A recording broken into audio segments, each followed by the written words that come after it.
Hello everyone, welcome back to my channel. और आज हम बात करेंगे मॉडर्न हिस्ट्री के नोट्स आपको बनाने चाहिए या नहीं। देखो, दोनों ही चीजें आप कर सकते हो। सबसे पहले बात करेंगे कि बनाने क्यों चाहिए और उसके बाद बात करेंगे कि बनाने क्यों नहीं चाहिए। पहली चीज जो आती है कि बनाने क्यों चाहिए, इतनी मोटी आपकी ये बुक है।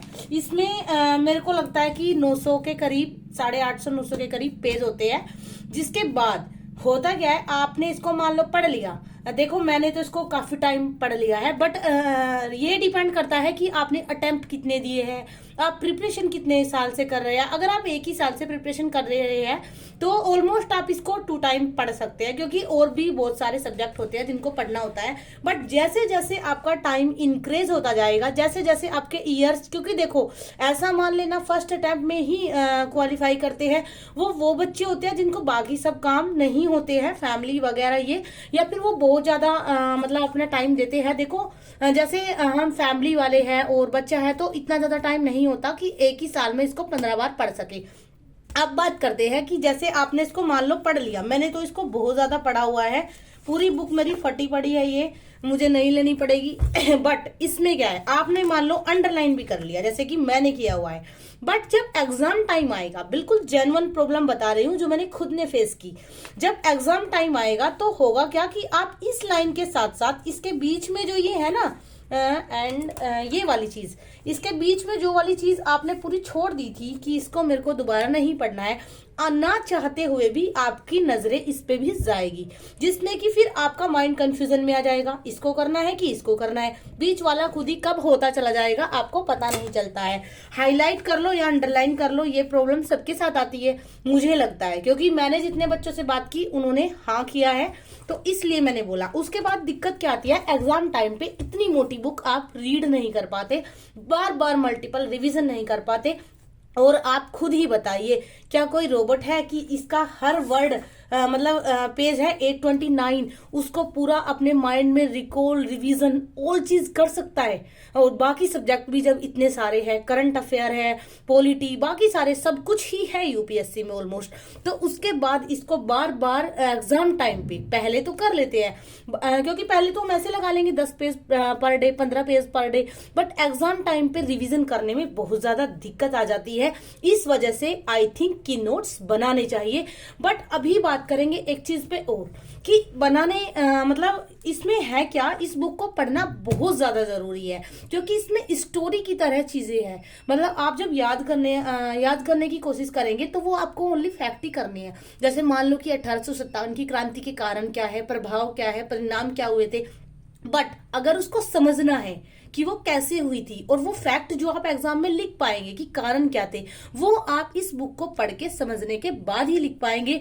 रटने से कुछ नहीं होगा कि सीधा सीधा आपने कहीं से रेडीमेड मटेरियल उठाया और आपने रट्टा मार लिया कारण प्रभाव परिणाम, वो आपकी समझ में आ तो जाएगा, बट एग्जाम में क्वेश्चन कुछ और भी आ सकता है, क्योंकि यूपीएससी का जो क्वेश्चन होते हैं मेंस में वो एनालिटिकल होती है। मान लिए प्रीलिम्स क्वालिफाई होगा, मेंस नहीं होगा। तो अब बात करते हैं कि बनाने क्यों चाहिए और कैसे चाहिए। तो देखो, सबसे पहले अगर आप इसके नोट्स बनाने जाओगे तो बहुत ज्यादा दिक्कत आने वाली है, कारण इतना सारा आपको डाटा मिलेगा कि आपको समझ ही नहीं आएगा कि किसके नोट्स बनाने हैं किसके नहीं। तो आज मैं आपको यही चीज बताने वाली हूँ कि आपको कैसे इसके नोट्स बनाने हैं। सबसे पहले वही एक चीज करनी है, आपको उठाना है अपना सिलेबस। ये मैं अपनी हर वीडियो में बताती हूँ, ये देखो जैसे मैंने इन पे लगाया हुआ है। आपको अपने सिलेबस का अच्छे से पता होना चाहिए। तो यहाँ पे हम आ जाते हैं सिलेबस पे। इसकी जो फर्स्ट यूनिट है ये है हमारी भारतीय संस्कृति में प्राचीन कला से आधुनिक काल तक के कला के रूप, साहित्य। ये वाला पोर्शन आपका आर्ट एंड कल्चर में आ जाता है। इसको मैंने यहाँ पे कट किया है क्योंकि ये मॉडर्न हिस्ट्री का पार्ट नहीं है, ये आपका आर्ट एंड कल्चर का पार्ट हो गया। इसको आर्ट एंड कल्चर में बात करेंगे। सेकंड जो यूनिट है यहाँ से शुरू हो जाता है आपका मॉडर्न हिस्ट्री, 18वीं सदी के लगभग मध्य। अब यहाँ से ध्यान देना है, लगभग मध्य से। कुछ बच्चे क्या करते हैं, स्टार्टिंग से लग जाएंगे, कुछ सीधा 21वीं पे चले जाएंगे। 18वीं सदी के लगभग मध्य से लेकर वर्तमान समय तक का आधुनिक भारतीय इतिहास। इन्होंने कोई यहाँ पे टॉपिक नहीं दिए है, कोई यहाँ पे यूनिट नहीं दी है, सीधा सीधा बोल दिया कि मध्य से लेकर वर्तमान तक का जो भी भारतीय इतिहास रहा है। अब मैं यहाँ पे आपको एक चीज अच्छे से समझाने वाली हूँ। ये जो निशान है ना, ये वाला, इसको बच्चे इग्नोर करते हैं। अब यहाँ पे इन्होंने ये हेडिंग है जिसको बच्चे टॉपिक समझते हैं, ये आपका हेडिंग है। इसके बाद में इन्होंने डैश दे दिया और डैश के बाद दिया है महत्वपूर्ण घटनाएं, व्यक्तित्व एवं उनसे जुड़े हुए विषय। इसका मतलब होता है इस पूरी यूनिट का कि 18वीं सदी के मध्य से लेकर वर्तमान तक का जो इतिहास था उसकी महत्वपूर्ण घटनाएं, व्यक्तित्व एवं विषय। अब महत्वपूर्ण घटनाओं से यहाँ पे फिर दिमाग घूम जाता है, अरे तो बहुत सारी थी। तो इसके लिए फिर आपको लेने हैं अपने प्रीवियस ईयर क्वेश्चन पेपर। जो ग्रुप के बच्चे हैं उनको टेंशन बिल्कुल नहीं लेनी है, उनके लिए ये काम मैं कर रही हूँ। लेकिन जो बाकी के बच्चे हैं, जो मेरे सब्सक्राइबर हैं बहुत प्यारे प्यारे, उनके लिए मैंने ये वीडियो बनाई है। तो इसमें आपको क्या करना है, प्रीवियस ईयर पेपर के क्वेश्चन पेपर में ये देखना है कि पिछले 10 साल से यूपीएससी ने कौन कौन सी घटनाओं पे क्वेश्चन पूछे हैं। तो आप पाओगे खेड़ा सत्याग्रह, असहयोग आंदोलन, रोलेट एक्ट, मार्ले मिंटो सुधार, गोलमेज सम्मेलन। तो ये वे ऐसे टॉपिक हो गए जो मोस्ट इंपोर्टेंट होते हैं। 1857 की क्रांति से पहले के सभी आंदोलन, इस तरह की घटनाएं इंपोर्टेंट घटनाएं कहलाती है। इनके नोट्स आपको बनाने हैं। थर्ड जो यूनिट आएगी स्वतंत्रता संग्राम, ये था 1857।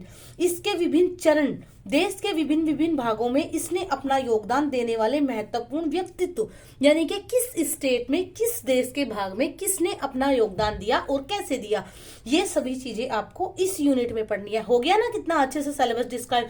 जो बच्चे कंफ्यूज रहते हैं कि करना क्या है, कितना अच्छे से आपको सीधा सीधा बताया गया है कि जिन्होंने स्वतंत्रता संग्राम में अपना भाग लिया वे देश के अलग अलग हिस्सों में उनका व्यक्तित्व और उनका योगदान उन्होंने कैसे किया, ये आपको इसमें बताना है। उसके बाद आता है स्वतंत्रता के पश्चात देश के अंदर एकीकरण एवं पुनर्गठन। इस यूनिट को मुझे नहीं लगता कि आपको नोट्स बनाने चाहिए, क्योंकि जो वो है ना आधुनिक भारत के मतलब बाद का इतिहास, स्वतंत्रता के बाद का इतिहास, ये आपको सीधा एक शॉर्ट नोट्स मिल जाता है गूगल पे, या फिर आपको एक बुक मिल जाती है, उसमें भी बहुत अच्छे से हो जाता है विपिन चंद्रा की। अगर बुक नहीं होती तो गूगल वगैरह से भी आप सीधा डालोगे तो हो जाएगा। ये जो 2 यूनिट है ये मोस्ट इंपोर्टेंट है मॉडर्न हिस्ट्री में। और इसमें ये मत मानो ये 2 यूनिट कम है, 2 यूनिट अपने आप में एक इतना मोटा नोट्स आपका बना के देगी। उसके बाद यहाँ पे फिर हो जाता है वर्ल्ड हिस्ट्री स्टार्ट, ये फिर कभी बात करेंगे। अब बात करते हैं नोट्स बनाने की, मैंने कैसे बनाए हैं और आप कैसे बनाते हैं। तो यहाँ से स्टार्ट करते हैं। 18वीं सदी के मध्य से स्टार्ट किया है, तो यहाँ से मैंने स्टार्ट किया है मुगल साम्राज्य का पतन। अब यहाँ से स्टार्ट करने के बाद में आपको इसके कारण, सारे कारण ऐसे आपको लिखने हैं। उसके बाद में यूरोपियों का आगमन कैसे हुआ, उसके बाद में आप जाएंगे तो जैसे अंग्रेजों के विरुद्ध 1857 के पूर्व के विद्रोह, तो आपको सारे एक ही जगह अरेंज करनी है। जैसे होता क्या है बुक्स वगैरह में बिखरे होते हैं, कोई पेज 14 पे है, कोई पेज 29 पे, तो आपको एक ही जगह इनको कंपाइल करना है अपने नोट्स में। इससे एग्जाम टाइम में आपको बहुत ज्यादा बेनिफिट मिलेगा। ये नोट्स स्पेशली मेंस स्पेसिफिक है, थोड़ा बहुत इनमें प्रीलिम्स का काम मिलेगा, बट ये प्रीलिम्स के लिए नहीं है। प्रीलिम्स के लिए मैं अलग से नोट्स बनाऊंगी, उनको भी आप सबके साथ समझाया जाएगा कि कैसे आप बना सकते हैं। इसमें आप देखेंगे कि एवरी विद्रोह, नागरिक विद्रोह, धार्मिक विद्रोह, आदिवासी विद्रोह, कुका विद्रोह, इस तरह से नोट्स है। और इसमें भी मैंने 5 या 6 जो मोस्ट इंपोर्टेंट विद्रोह हुए थे, क्योंकि सपोज करो एग्जाम में क्वेश्चन आ गया कि अंग्रेजों के विरुद्ध 1857 से पूर्व क्रांति के विद्रोह के बारे में बताइए, तो आप कितने लिख पाओगे? 250 शब्दों में आंसर लिखना है, एक्स्ट्रा भी लिखना होगा, निष्कर्ष भी लिखना होगा। तो इतने आपको अगर पता है तो इससे आपका क्वेश्चन आंसर कंप्लीट हो जाएगा। आंदोलनों की प्रकृति कैसी थी, आंदोलनों का महत्व कैसा था, आंदोलन में दुर्बलताएं क्या थी, 1857 के विद्रोह, यहाँ पे आप देखेंगे 1857 के विद्रोह का नोट्स, विद्रोह के कारण, आर्थिक, राजनीतिक, सामाजिक, सैनिक कारण हो गए। उसके बाद में पृष्ठभूमि क्या थी, विद्रोह के प्रमुख नेता कौन कौन से थे, विद्रोह की असफलता के कारण क्या थे, विद्रोह के परिणाम क्या थे, विद्रोह का महत्व क्या था। यहाँ से लेकर यहाँ तक 2-2.5 पेज में टॉपिक खत्म। तो ऐसे आपको अपने नोट्स बनाने हैं। और उसके बाद में विद्रोह का स्वरूप कैसा था, फिर भारतीय राष्ट्रीय कांग्रेस की स्थापना, राष्ट्रवादी मांगे क्या थी, स्थापना कैसे हुई, उद्देश्य एवं कार्यक्रम क्या थे, ये मुस्लिम लीग, मतलब मोस्ट इंपोर्टेंट टॉपिक जैसे होते हैं यहाँ पे मोरले मिंटो सुधार, क्रांतिकारी आंदोलन, कांग्रेस का लखनऊ अधिवेशन, होम रूल लीग आंदोलन, गांधी जी की भारत वापसी, खेड़ा सत्याग्रह, चंपारण सत्याग्रह, उसके बाद में यहाँ पे रोलेट एक्ट, जलियांवाला बाग, खिलाफत एवं असहयोग आंदोलन। इस तरह से आपको अपने नोट्स बनाने हैं।